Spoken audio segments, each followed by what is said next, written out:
Le thème météo, retenez que pour la matinée de demain, les températures les plus basses prévues seront en légère hausse sur le pays comparativement à celles enregistrées ce matin. Chers téléspectateurs, bonsoir. En termes de bilan, le mois de décembre 2020 a été exceptionnellement chaud sur le pays. Ainsi, les températures moyennes de décembre 2020 ont varié entre 15 à 16 degrés Celsius sur le Manga et 13 à 17 degrés Celsius sur le Damagaram, une température moyenne de 16 degrés Celsius sur Maradi, 18 à 19 degrés Celsius sur l'Ader. Sur les régions du fleuve, les températures moyennes de décembre 2020 ont varié entre 19 et 21 degrés Celsius. Et sur la partie nord du Niger, les températures moyennes de décembre 2020 ont varié entre 16 degrés Celsius à Agadez et 10 degrés Celsius à Bilma. Ces températures moyennes de décembre 2020, comparées à celles de décembre 2019, montrent une hausse sur le pays. Ainsi, les températures étaient en hausse de 3 degrés Celsius à Ngingimi, 2 degrés Celsius à Bilma, Agadez, Maradi, Magaria, Niamey et Tilaberi, et une hausse d'1 degré Celsius sur Dosso, Tawa, Zander et également sur le sud Manga. Chers téléspectateurs, pour cette matinée, il a été observé des températures assez basses sur le pays, avec 7 degrés Celsius à Bulma et 20 degrés Celsius sur Niamey. Il a été relevé ce matin 18 degrés Celsius sur Tawaville, 16 à Maradi, 16 également à Zanderville, 14 à Menesowa, 14 également à Difaville. Cet après-midi, sur l'imagerie satellitaire, c'est un ciel pratiquement dégagé qui est observé sur le pays, ce qui nous amène à prévoir une nuit relativement calme. Pour la matinée de demain, il est prévu un ciel pratiquement dégagé sur le pays. En termes de température minimale prévue pour la matinée de demain, sur le Manga, il est prévu 13 degrés Celsius à Ngingimi. Sur le Damagaram, c'est à Magaria qu'il fera plus froid avec 11 degrés Celsius. Sur la région de Maradi, il est prévu 16 degrés Celsius, 16 également sur Benoukoni. Sur la région du fleuve, il est prévu pour la matinée de demain 18 degrés Celsius à Tilaberi, 20 à Niamey, 16 à Dessoville. Et sur la partie nord du Niger, c'est à Bulma qu'il fera plus froid avec 8 degrés Celsius. Chers téléspectateurs, c'est tout pour cette page météorologique et bonne suite de programme sur Télé Sahel. À l'agenda officiel, retenez que suite à l'attaque survenue samedi dernier dans les villages de Tombongou et Zaroumdarey dans le département de Walam, région de Tilaberi, le président de la République, chef de l'État, chef suprême des armées, a présidé ce matin une réunion extraordinaire du Conseil national de sécurité. C'était en présence des acteurs concernés. En rappel, le Conseil de sécurité est un organe constitutionnel qui donne ses avis au président de la République sur les questions relatives à la sécurité, à la défense de la nation, à la politique étrangère et toute autre question liée aux intérêts vitaux et stratégiques du pays.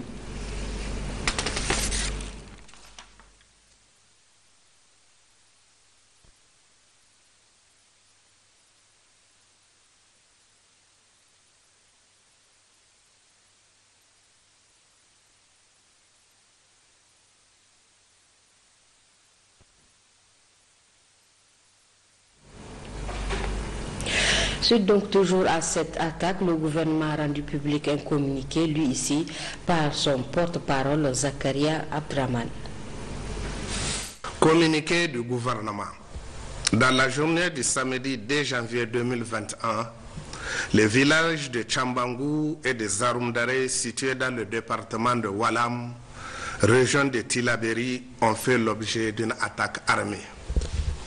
L'attaque qui a ciblé des populations civiles a entraîné la mort de 100 personnes, dont 70 à Tchambangou, 30 à Zaroumdarey et de nombreux blessés.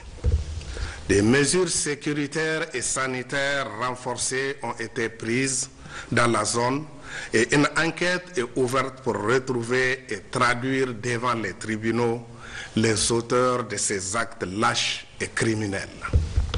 En cette douloureuse circonstance, Son Excellence, Monsieur le Président de la République, chef de l'État, chef suprême des armées et le gouvernement adressent leurs condoléances les plus attristées aux familles des victimes et souhaitent un prompt rétablissement aux blessés. Un deuil national de 3 jours est décrété à compter du mardi 5 janvier 2021. Les drapeaux seront mis en berne sur toute l'étendue du territoire national. Le gouvernement appelle la population à plus de vigilance tout en réaffirmant sa détermination à poursuivre la lutte contre le terrorisme jusqu'à la victoire finale. Que Dieu bénisse le Niger et son peuple. Je vous remercie.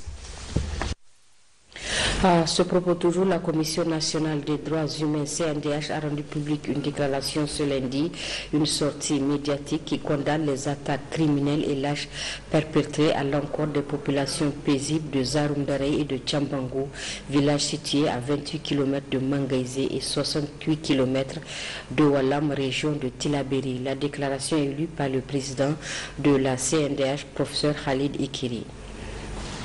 Selon nos sources, au niveau local,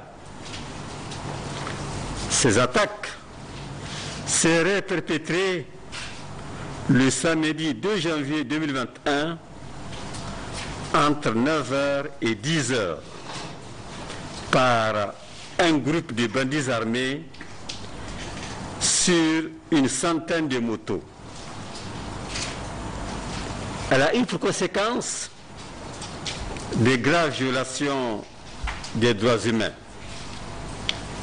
En effet, selon des informations officielles, on dénombre 100 morts, dont 70 à Tchomabangou et 30 à Zaroumdarey.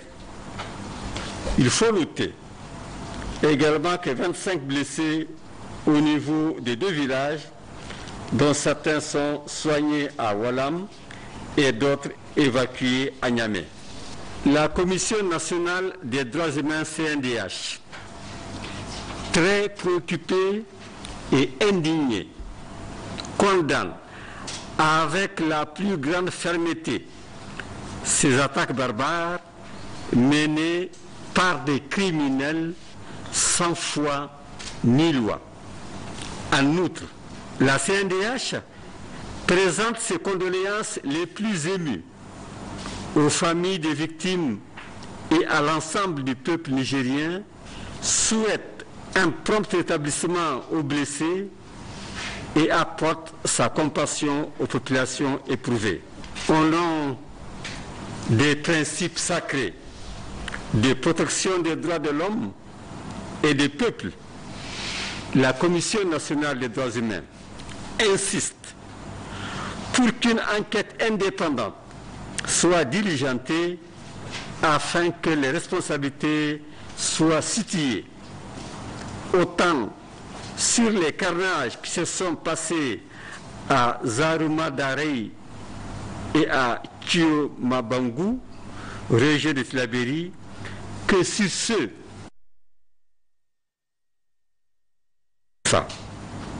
Que Dieu bénisse le Niger et son peuple. Amen. Et par rapport à ces mêmes événements, le médiateur de la République, à travers un communiqué, fustige ces épreuves sur des populations déjà vulnérables. Le peuple doit rester uni, debout, serein et plus que jamais déterminé à opposer la résistance et la résilience pour décourager tous ces barbares excités et drogués pour semer la terreur dans notre pays. Il condamne avec véhémence ce crime odieux, présente ses condoléances aux familles et proches des victimes, souhaite un prompt rétablissement aux personnes blessés et salue le sacrifice de nos forces de défense et de sécurité. La lutte contre le terrorisme étant une mission dévolue à tout citoyen, il encourage les populations nigériennes à collaborer activement avec l'autorité administrative en général, les forces de défense et de sécurité en particulier pour dénoncer et démasquer les terroristes et leurs relais dissimulés dans nos villages et invite les leaders religieux à se joindre aux efforts de l'État pour combattre les arguments fallacieux de ces barbares. Communiqué également du mouvement national pour la société de développement MNSD Nassara au moment où l'attention du peuple nigérien est tournée vers les élections générales. Deux villages du nord-ouest de Wallam, Tchambangou et Zaroum Darey, sont victimes de la barbarie des hommes armés qui y ont fait irruption pour massacrer sauvagement et froidement de paisibles citoyens, faisant plus d'une centaine de morts et de nombreux blessés. Ces événements survenant après ceux de Toumour Difa nous rappelle une fois de plus le problème crucial de l'insécurité auquel est confronté notre pays. En cette circonstance douloureuse, le président du MNSD Nassara, Alhaji Seynou Oumarou, adresse ses condoléances les plus émues aux familles endeuillées ainsi qu'à l'ensemble de la population nigérienne. Qu'Allah le Tout-Puissant, le Clément, le Miséricordieux épargne notre pays de ces douloureuses épreuves.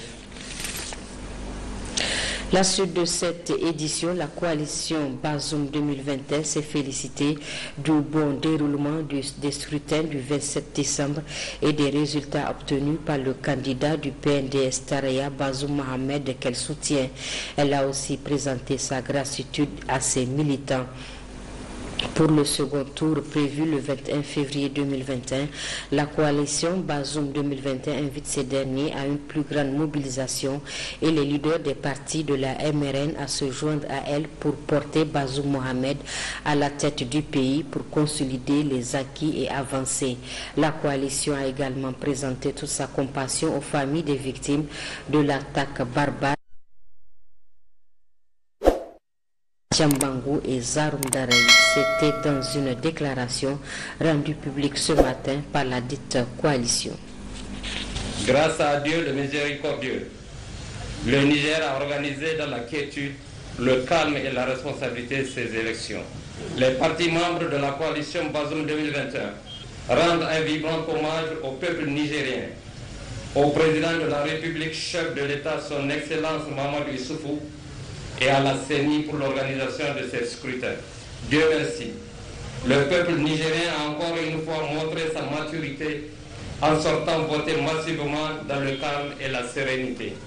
Les partis membres de la coalition Bazoum 2021 remercient le gouvernement pour avoir mis tous les moyens afin d'assurer non seulement le financement des élections, mais aussi leur sécurisation sur toute l'étendue du territoire national. La coalition Bazoum 2021 remercie les forces de défense et de sécurité pour avoir sécurisé le déroulement des opérations de vote sur l'ensemble du territoire national. Les partis membres de la coalition Bazoum 2021 remercient tous leurs militantes et militants, tous les Nigériens qui ont accordé leur voix aux candidats de nos partis et à notre candidat à l'élection présidentielle, le camarade Bazoum Mohamed, qui arrive largement en tête avec un taux de 39,33% tel que donné par la CENI, qu'il trouve ici l'expression de notre sincère gratitude.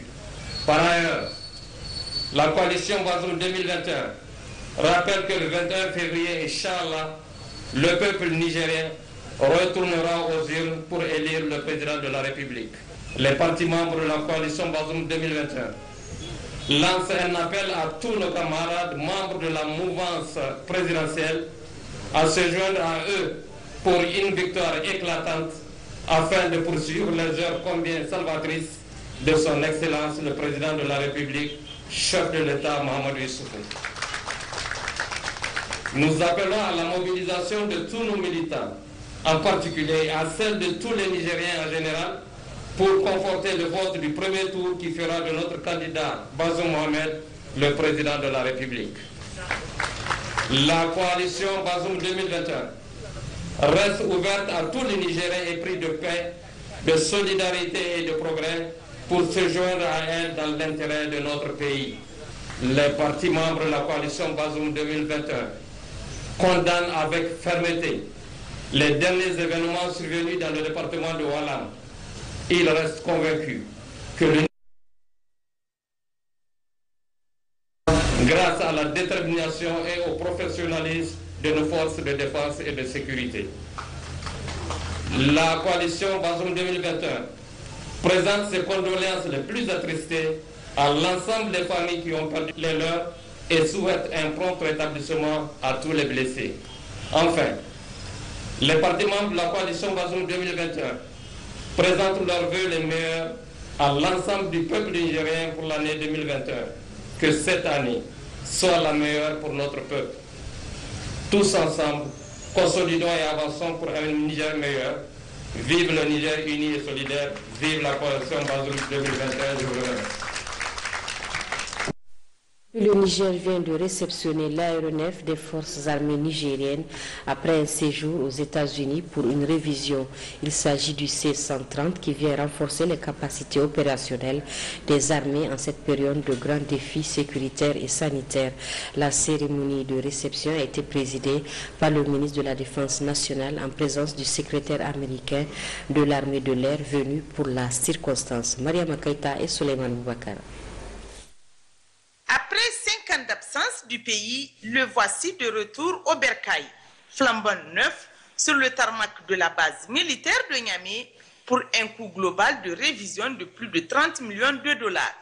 Il s'agit de l'avion C-130, une opération réalisée par les États-Unis d'Amérique dans le cadre de la coopération bilatérale vieille de plus de 60 ans entre le Niger et le pays de l'oncle Sam, a annoncé l'ambassadeur des États-Unis d'Amérique au Niger, Eric Whitaker. Un joyau et non des moindres au vu de ses caractéristiques, une fierté pour le Niger, a précisé la secrétaire américaine de l'armée de l'air, venue spécialement remettre cet appareil aux autorités en charge du secteur. Third, building on shared values, we advance the commitment. Aujourd'hui, nous célébrons l'importance stratégique et logistique que cet avion représente pour l'armée de l'air nigérienne. Aux États-Unis, le C-130 est surnommé à juste titre Hercule, un clin d'œil au héros grec réputé pour ses exploits de grande force et de bravoure. Pendant des décennies, le C-130 a prouvé sa puissance. Dans un cas en Asie du Sud-Est, un C-130 américain conçu pour transporter moins de 100 personnes a évacué 452 passagers. Et les C-130 américains ont été à l'avant-garde des opérations de secours tant au pays qu'à l'étranger.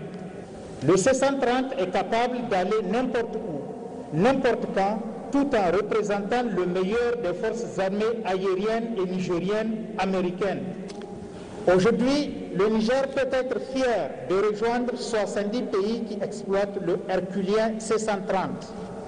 Fierté des forces armées nigériennes, le retour de cet aéronef vient renforcer les capacités opérationnelles de ces dernières pour relever les défis sécuritaires et sanitaires auxquels le pays fait face, a annoncé le ministre de la Défense nationale. Le retour de cet aéronef au Niger, après une révision générale réalisée selon les normes et standards aéronautiques les plus stricts, sous l'expertise de l'US Air Force et la consécration de plusieurs années d'efforts et l'expression de l'engagement de l'État du Niger à équiper nos armées de matériel les plus performants. C'est dans cette perspective qu'un deuxième aéronef de même type, acquis à travers la coopération américaine, intégrera la flotte de l'armée de l'air du Niger au dernier trimestre de l'année 2021. C'est ici le lieu de saluer la présence parmi nous de la secrétaire à l'US Air Force qui a tenu à faire le déplacement et marquer ainsi l'intérêt que les États-Unis portent à la coopération avec le Niger. L'accompagnement des États-Unis d'Amérique dans le projet C-130 est plus que structurant, car il comble tous les domaines de la mise en œuvre opérationnelle de cet aéronef. En effet, nos équipages ont été formés jusqu'au plus haut niveau de qualification. Des infrastructures sont en phase de construction, notamment un entrepôt moderne de stockage de pièces détachées et la rénovation du hangar avion qui accueille la présente cérémonie.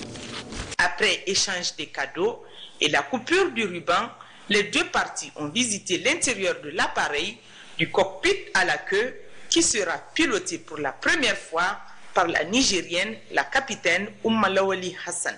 Notons qu'en marge de cette cérémonie, la secrétaire américaine de l'armée de l'air, Barbara Barrett, s'est entretenue avec le ministre de la Défense nationale, professeur Issoufou Katambi. C'est donc à n'en point douter un réel motif de satisfaction, au-delà une fierté que de voir cet appareil reprendre du service avec des missions d'éclat dignes des militaires au front. Communiqué du ministère de la Santé publique, les résultats des examens virologiques de ce jour 4 janvier 2021 se présentent comme suit. 35 cas positifs, dont 15 chez des demandeurs de tests PCR Covid pour voyage et 20 alertes sur 283 tests réalisés à la Covid-19, dont 9 de sexe féminin, 26 de sexe masculin. Ces cas positifs se répartissent comme suit. 26 au niveau de la région de Niamey, 5 pour Tawa, 1 pour Maradi, 1 pour Dosso, 1 pour Tilaberi, 1 pour Zender. Aucun décès n'a été enregistré aujourd'hui. À ce jour, ce sont 3856 personnes testées. 3500 sont déclarées positives à la Covid-19, parmi lesquelles 2061 guéris, 110 décès, 1329 cas actifs et 112 en hospitalisation, dont 3 en réanimation. Le gouvernement attire l'attention des populations sur le fait que le virus circule fortement au niveau communautaire avec de plus en plus de cas présentant des signes souvent graves. Aussi, le gouvernement invite la population au respect strict de toutes les mesures prises. Le port du masque, le lavage des mains à l'eau et au savon et l'utilisation du gel hydroalcoolique doivent être strictement respectés en toutes circonstances. Pour toute information, appelez le 15 ou le 93 59 18 02. Cela dit, le président de la délégation spéciale de la ville de Niamey s'est rendu cet après-midi dans l'arrondissement 5 de Niamey. Objectif, constater de visu les eaux de crue qui commencent à envahir certains habitats. Hawa Mamoudou et Sadou Inouali. Il vous souviendra que certains quartiers de l'arrondissement 5 de Niamey ont été engloutis par les eaux de pluie. Voici que se répète le même scénario dû à la crue guinéenne qui submerge les foyers lentement, contrairement à l'année dernière. Le président de la délégation spéciale de la ville de Niamey n'est pas resté indifférent en réagissant conséquemment pour s'inquiéter de la situation. Pour l'instant, avec la crue guinéenne, nous sommes à 575, c'est un niveau relativement bas, mais vous remarquez que la vulnérabilité s'est accrue. Pourquoi? Parce que tout simplement, pendant la saison des pluies passée, les digues sont détériorées à beaucoup d'endroits, notamment au niveau de la Mordée. Nous avons des brèches, une grande brèche aujourd'hui qui laisse l'eau passer et le fleuve est en train d'occuper sa zone d'épandage. Alors aujourd'hui nous avons une partie de la Mordée, les rizières qui sont aux alentours et l'eau est en train de rentrer dans Armagandé jusqu'à retrouver le fleuve de l'autre côté. C'est le chemin naturel de l'eau. Mokhtar Mahmoudou devait par la suite ajouter que des solutions seront trouvées pour endiguer le problème. Nous avons attiré l'attention des populations. Nous avons pris vraiment assez de dispositions pour que ces populations ne s'installent pas de nouveau dans ces endroits. Nous continuons à surveiller cela. Il y en a qui n'ont pas tout à fait respecté. Toujours est-il que nous restons dans cette dynamique de trouver une solution durable, celle de l'aménagement du plateau de Saguia qui est en cours, que nous devons accélérer.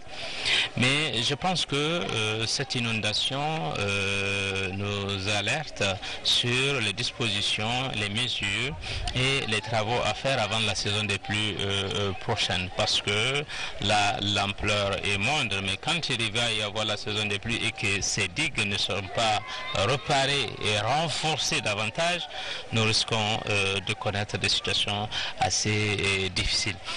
Le président de la délégation spéciale de la ville de Niamey a ajouté qu'une synergie d'action entre les différents ministères est envisageable pour régler définitivement le problème.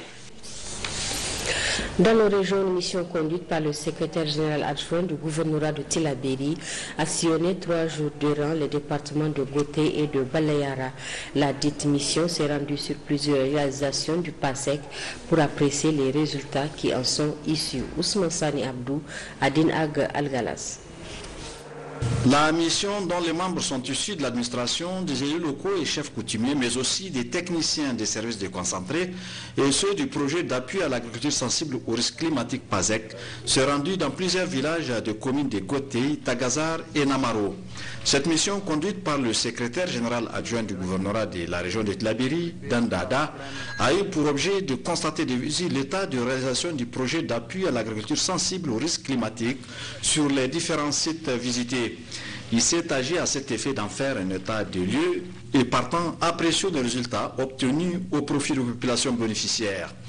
Dans la commune de Goté comme dans celle de Namaro ou dans le Tagazar, c'est des groupements féminins ou des groupements mixtes qui ont bénéficié des appuis de la part du PASEC. Les activités sont liées à la régénération naturelle assistée, à la récupération de terres dégradées et à la plantation d'arbres et autres embûches. À cet effet, les bénéficiaires ont reçu des appuis en semences, engrais et plusieurs autres réalisations.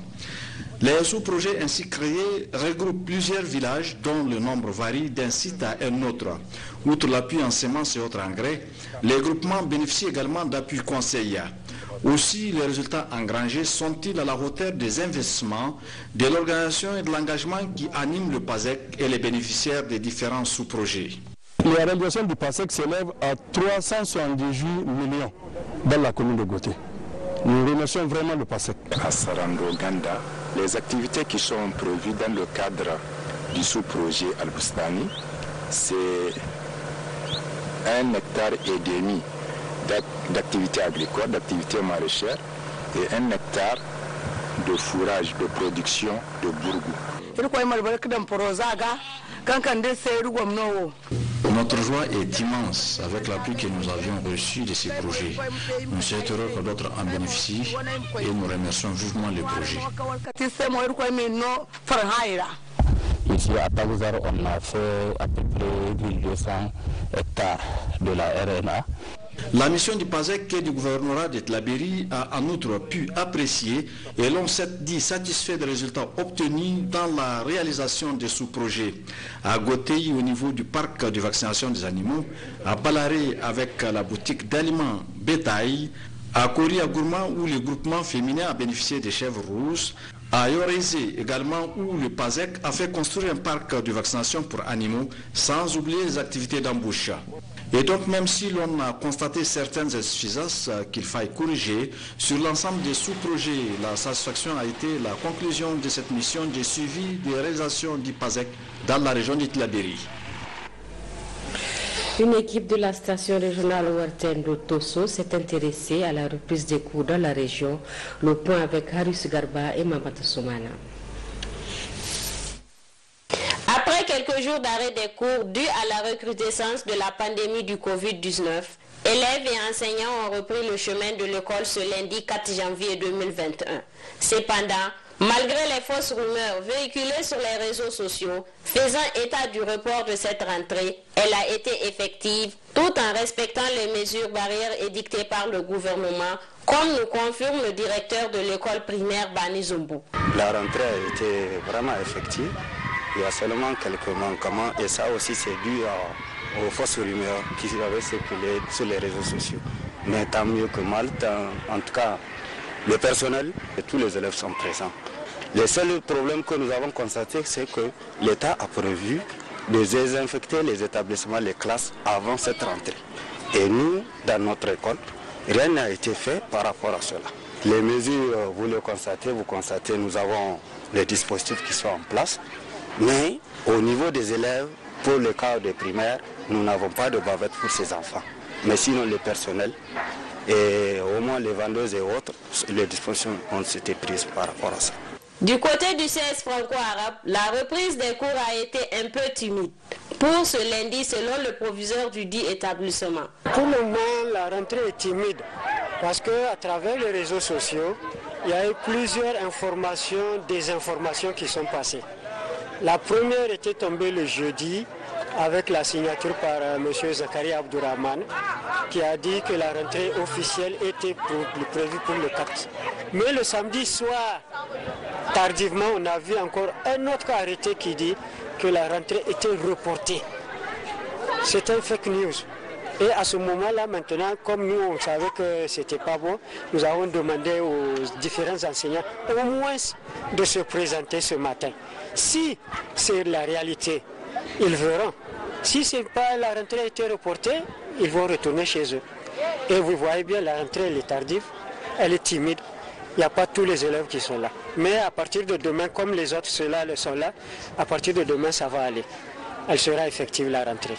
Alors, souhaitons tous ensemble une bonne continuité des cours dans le respect strict des mesures barrières afin de sauver cette année académique dans notre pays.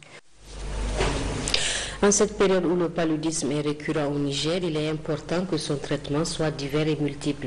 C'est pourquoi la découverte de l'artémisia, une plante servant à traiter cette maladie, reste une opportunité à saisir. Ramatou Bouabari et Mahamadou Adamou. L'artémisia, c'est cette plante médicinale utilisée pour traiter le paludisme et plusieurs autres maladies comme le maux de tête, etc. Pour aider la population d'Agadez, une association belge a proposé à un groupement féminin, la Fiajari, les graines de cette miraculeuse plante qu'est l'artémisia, dont la culture est ainsi introduite à Agadez. Nous avons formé un groupement de femmes à travers un membre de l'association Belgique Horizon qui a un jardin ici à Agadez. Il nous a cédé le jardin pour planter l'artémisia. Cultivée depuis 3 ans maintenant, l'artémisia est malheureusement peu connue de la population, car celle-ci n'accorde pas une considération particulière à la prise de la décoction de cette plante. Mais cette année, avec les multiples sensibilisations et aussi avec les concrètes et convaincantes preuves, la population a commencé à prendre conscience de l'efficacité des produits. Vraiment, il y a une demande forte maintenant. Les gens commencent à s'intéresser à ça parce que nous avons eu beaucoup de visites au jardin. Monsieur le président de la délégation spéciale à la commune d'Agadez a été.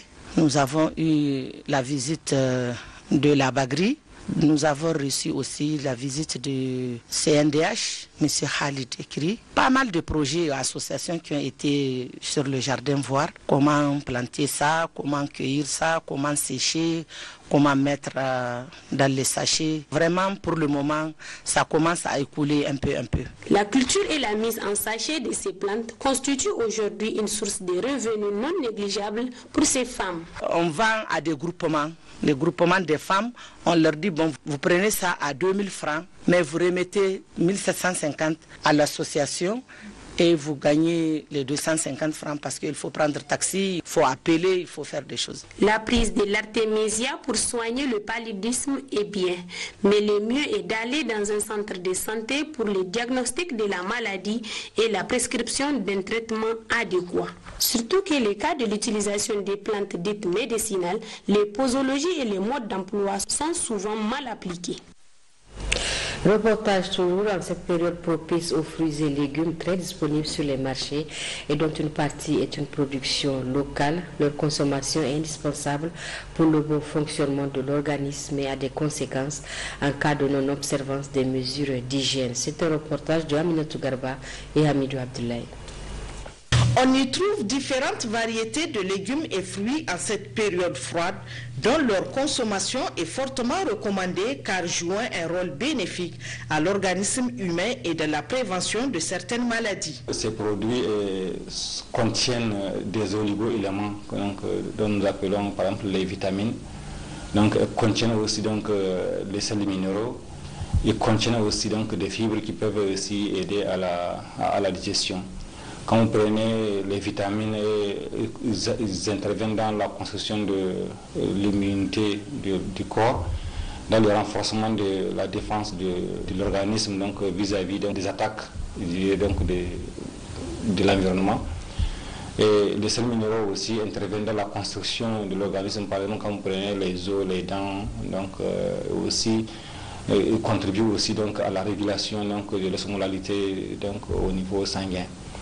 Donc les fibres, elles, tout ce qui constitue des feuilles des autres légumes à fibres, Donc, ils interviennent surtout dans la régulation de la digestion. Même si la consommation de ces différents produits demeure indispensable pour l'organisme, cependant, l'hygiène alimentaire doit être de mise avec un traitement conséquent de ces denrées.